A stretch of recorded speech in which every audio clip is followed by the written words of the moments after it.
तो हम स्टार्ट करेंगे आज पर्यावरण।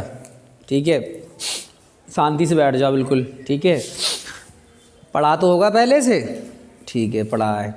कितने बच्चों ने पढ़ा है, समझा है? चलो स्टार्ट करते हैं। सही, पर्यावरण। तो आज हमें पढ़ना नहीं है, इसे क्या करना है, समझना है बस। छोटी सी क्लास है, थोड़ी देर में आपको उम्मीद है समझ में आ जाएगा। ठीक है, तो क्या है पर्यावरण?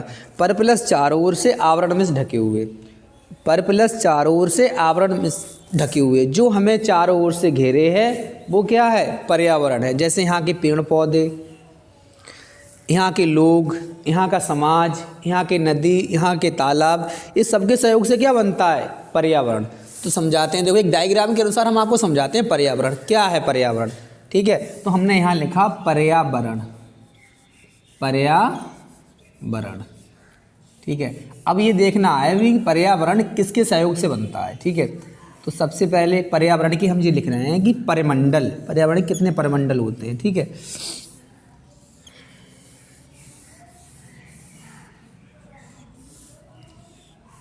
और यहाँ पे एक लिखना है। और ऐसे ही डायग्राम बिल्कुल अपने दिमाग में आप सेट कर लो, और ये दिमाग में आपके सेट हो गया तो समझ जाओ कि आप कुछ भूल सकते हो लेकिन पर्यावरण कभी नहीं भूल सकते हो। ठीक है, ऐसी उम्मीद करते हैं हम। ठीक है, तो ये हमने डायग्राम बनाया, यहाँ लिखा हमने जलमंडल। क्या लिखा? ठीक है, तो क्या लिखा, पर्यावरण। तो पर्यावरण कैसे लिखें, समझ ले। तो ये डायग्राम बिल्कुल अपने दिमाग में सेट कर लो। अगर दिमाग में बिल्कुल सेट हो गया तो आप कुछ भूल सकते हो लेकिन पर्यावरण आज के बाद नहीं भूलोगे। जैसे पर्यावरण, तो पर्यावरण के ये होते हैं चार परमंडल। कौन कौन से? जैसे यहाँ लिखा हमने जलमंडल, जलमंडल। और यहाँ लिखा हमने वायुमंडल। क्या लिखा? वायुमंडल। दिख रहा है? ठीक है, दिख रहा है? ठीक है, वायुमंडल, जलमंडल, और यहाँ पे हम लिखेंगे स्थलमंडल। क्या लिखेंगे? स्थलमंडल,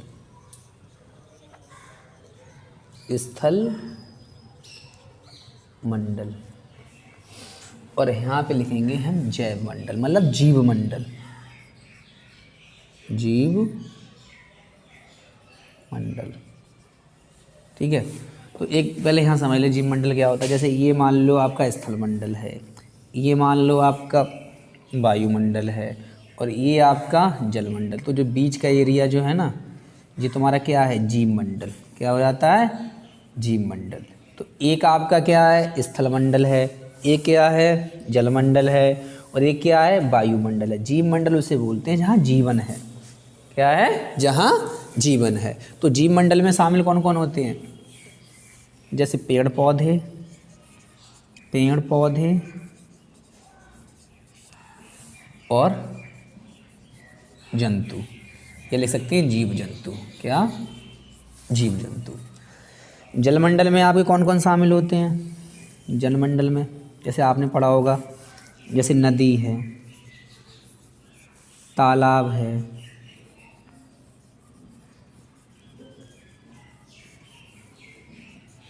सागर है, महासागर है, महासागर है। तो ये तुम्हारे क्या है, जलमंडल। जलमंडल नदी में आपको जलमंडल देखने को मिलेगा, तालाब में मिलेगा, सागर में मिलेगा और महासागर में। ये आपका स्थलमंडल है। तो स्थलमंडल में कौन कौन सी चीज़ें शामिल होती हैं? जैसे पर्वत, पर्वत भी तो पर्यावरण है। और जैसे पहाड़, मरुस्थल। तो पर्वत, पहाड़ और मरुस्थल। वायुमंडल, वायुमंडल की वैसे मुख्यतः होती है 5 परतें। कौन कौन सी होती हैं? एक होती है क्षोभ मंडल, एक होती है समताप मंडल, एक होती है मध्यम मंडल, एक होती है आयन मंडल, और एक होती है वायुमंडल। ठीक है, तो वायुमंडल कुल कितनी परतें होती हैं? 5, लेकिन यहाँ पे हम 2 लिख रहे हैं। ये सबसे पहले हम यहाँ पे लिखेंगे क्षोभ मंडल। क्या लिखेंगे? क्षोभ मंडल, क्षोभ मंडल। क्या लिखेंगे? क्षोभ मंडल। ठीक है, और यहाँ लिखेंगे हम एक समताप मंडल, समताप मंडल। क्या लिखेंगे? समताप मंडल। ठीक है, तो ये है हमारा पर्यावरण। क्या है? पर्यावरण। तो पर्यावरण में क्या क्या शामिल होता है? जलमंडल। और वही जलमंडल में क्या क्या शामिल होता है? नदी, जो नदियाँ हैं आपकी वो भी पर्यावरण का एक हिस्सा हैं। तालाब हैं वो भी पर्यावरण का एक हिस्सा है। सागर है वो भी पर्यावरण का एक हिस्सा है। महासागर है वो भी पर्यावरण का एक हिस्सा है। और जीवमंडल। अब जीवमंडल कौन सा होता है? जीवमंडल होता है जहाँ स्थलमंडल, वायुमंडल और जलमंडल, जहाँ ये तीनों का मेल होता है तो वहाँ जीवन होता है, तो इसे कहते हैं जीवमंडल।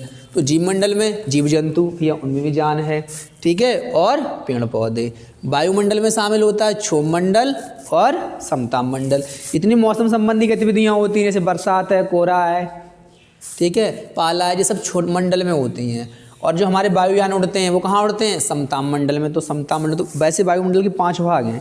एक होता है क्षोभ मंडल, जो पृथ्वी सटा हुआ है, उसके ऊपर आपको मिलेगा समताप मंडल। समताप मंडल के बाहर मिलेगा आपको मध्यम मंडल, फिर बाहामंडल, आयन मंडल, उसके बाद बाहामंडल। ठीक है, ये है तुम्हारा स्थल मंडल। स्थल मंडल में जैसे पर्वत है वो भी पर्यावरण का अंग है, पहाड़ है वो भी पर्यावरण का अंग है, मरुस्थल है वो भी पर्यावरण का अंग है।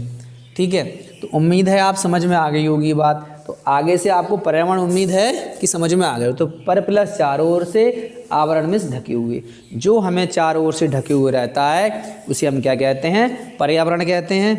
ठीक है, तो उम्मीद है आपको हमारी बात समझ में आ गई होगी। आगे कल।